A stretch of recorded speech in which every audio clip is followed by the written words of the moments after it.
This is another diagram that Chris created, and in his master's thesis. He wanted to look at how complicated YouTube videos sometimes are. So if you came in early, you saw the Jason Mraz, Ray Johnston cover on yours, and Chris did an analysis of each box. I don't know if I can get a mouse cursor here. No, I can't yet, but I can here. Each one of these boxes represents where the video is. So this is the main video, the voice 2 shot, the shaker shot, snapping, the action. So it starts with the main, then it goes to the voice 2, goes back to main, comes down to shaker when that starts, right? Et cetera, et cetera, et cetera. And he wanted to track how complex some of these videos are now. And it's worth thinking a little bit about because we don't do a lot with learning video editing, but the slogan among educators is video is the new vernacular.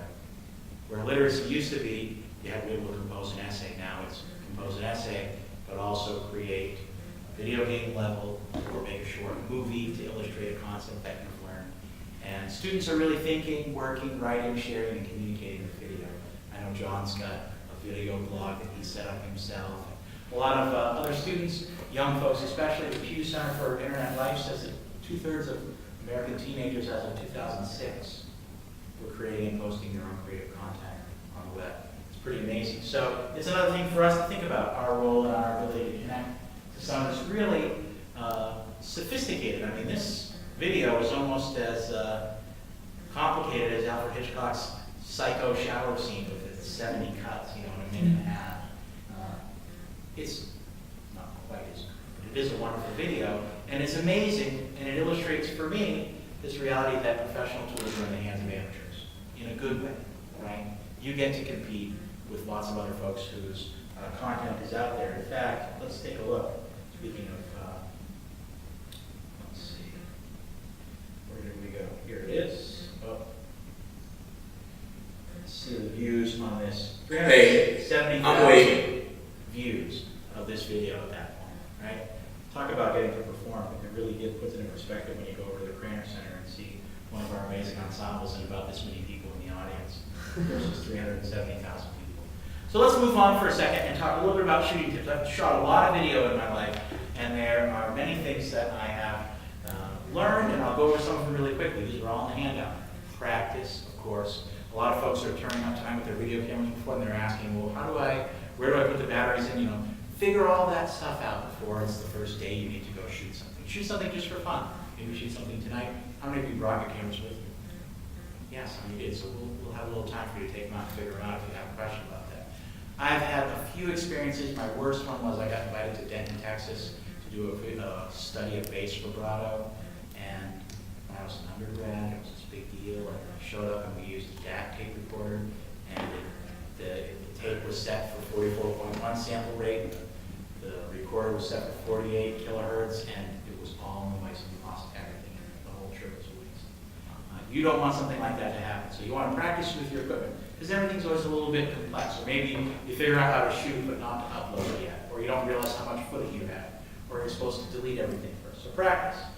I use a tripod. John's got a tripod up there. You'll see when our video ends up visible on YouTube. I was holding it in my hand. It's okay for a little bit. It's okay for really dramatic TV shows, reality shows like The Shield or something where they're like trying to make you nervous. But if you have to watch somebody hold a camera for a long time in their hand, it's really a nightmare. I've moved to just using a tripod like this. This is just 3 legs. They're bendable, right? So almost no matter where I am, I can figure out some way. Maybe this table's going to prove me wrong with too much of an angle. Well, probably not. Pull it way up like that. And there you go. You can set it down somewhere. When you have it in place and you have a good place for it, it works really well. And it makes a huge difference in the quality of your footage. And these tripods tend to be fairly universal, right? So if you have a digital camera and you're shooting in low light, you can use it. If you happen to have, as I do, a little handheld digital audio recorder, you can screw that in, and they cost, $10, $15. You can use a professional tripod as well, and those start as cheap as $20, not for a really professional level. A full-size tripod can be had very inexpensively, and it's probably a great investment if you're going to be shooting video in your classroom once you go out and start teaching on a regular basis. Use headphones. It's a little bit counterintuitive, but I've become a real proponent of getting a nice set of headphones. I think every music teacher should, now that we don't have stereos anymore. It's an investment worth making. This pair is kind of as good as it gets and costs about $109, I think was the cost. And when you put them on and plug them into your camera while you're shooting, you get to hear what the camera's hearing. And so especially while you're learning how the microphone works, it's really, really instructive and critical, right? So another little piece of equipment for considering. A big one, perhaps my biggest pet peeve, is this next one. Consider where the learning is taking place. Most of the footage I've ever seen of classrooms, 95%, is shot entirely a close-up shot of the teacher. And that's where the teaching is taking place, but where's the learning? And the students. Yeah, the students, right? You know, if you're not watching the students, you don't really get a chance to see. If all you see is what John is shooting, which is a video of my presentation, all you see is the presentation. But if you look around and see your peers and look at students while teaching is happening, you get to see qualities of engagement, you get to see people nodding their heads, you get to see people not paying attention, you get to see what's happening where. So think about that when you shoot your footage. Sometimes the reason people shoot the teacher and not the students is they're worried about issues of anonymity, or they'll shoot from the backs of the head.